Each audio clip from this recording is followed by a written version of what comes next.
నమస్తే, welcome to Vikram TV. 10 సంవత్సరాలు పాలించిన బీఆర్ఎస్ ప్రభుత్వాన్ని పక్కన పెట్టిన తెలంగాణ జనం 2023లో జరిగిన ఎన్నికల్లో కాంగ్రెస్ ప్రభుత్వానికి పట్టం కట్టారు.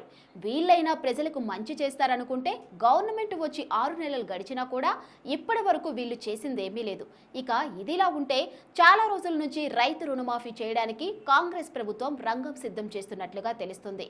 ఇక ఈ ఆగస్టు 15 లోపు రైతుల రుణమాఫీ కార్యక్రమాన్ని పూర్తి చేయాలని చూస్తున్నారు. ఇక అందులో భాగంగానే ప్రస్తుతం ప్రభుత్వ ఖజానాలో 15,000 కోట్ల నిధులు ఉన్నాయి. ఇక వాటిలో 9,000 కోట్ల రూపాయలను రైతు రుణమాఫీ కోసం కేటాయించబోతున్నట్టుగా తెలుస్తుంది. సీఎం రేవంత్ రెడ్డి ఒక్కసారి గ్రీన్ సిగ్నల్ ఇచ్చినట్టయితే రైతు రుణమాఫీ చేయడానికి అధికారులు రెడీగా ఉన్నారు.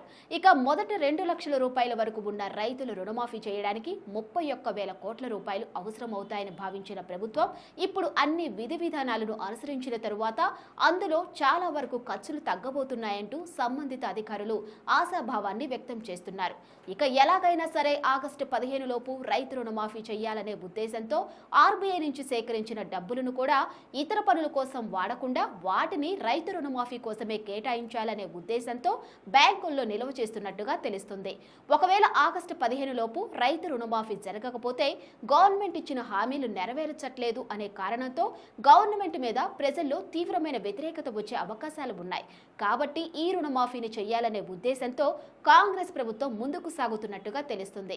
ఇక ఎఫ్ఆర్బిఎం చట్టం ప్రకారం 2024-25 సంవత్సరానికి గాను ఆర్బీఐ నుంచి 29,000 కోట్ల రూపాయలను రుణంగా తీసుకున్నారు.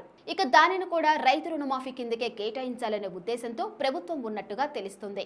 ఇక మొదట ప్రభుత్వ భూములను అమ్మి దాని ద్వారా వచ్చే డబ్బులతో రైతు రుణమాఫీ చేయాలని భావించిన ప్రభుత్వం కొంతమంది నిపుణుల సలహాల మేరకు ఆ భూములను అమ్మినా కూడా రైతుల రుణమాఫీ అనేది తీరదని సలహాలు ఇవ్వడంతో ఆ నిర్ణయాన్ని పక్కన పెట్టేశారు. ఇక దాంతో పాటుగా ప్రభుత్వ భూములను తాకట్టు పెట్టి డబ్బులు తీసుకురావాలనే ఆలోచన చేసినట్టుగా కూడా తెలుస్తుంది. ఇక ఇలా చేస్తే ప్రభుత్వం పరువు పోతుందనే ఉద్దేశంతో ఆ నిర్ణయాన్ని కూడా మానుకున్నట్టుగా తెలుస్తుంది.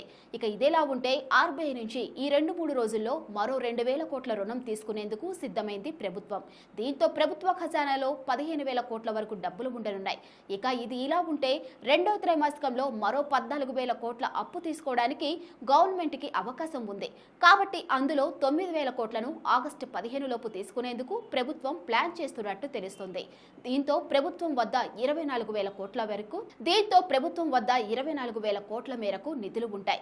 ఇక మరీ అవసరమైతే అందులో నుంచి ఒక 5,000 కోట్ల రూపాయలను రైతు రుణమాఫీ కోసం తీసుకునే వెసులుబాటు కూడా ఉండటంతో దాంట్లో నుంచి డబ్బులు తీసుకోవడానికి గవర్నమెంట్ రెడీగా ఉంది. ఇక మొత్తానికైతే రైతు రుణమాఫీ చేయడానికి కాంగ్రెస్ గవర్నమెంట్ పలు రకాలుగా నిధులను సమీకరిస్తున్నట్టుగా తెలుస్తుంది.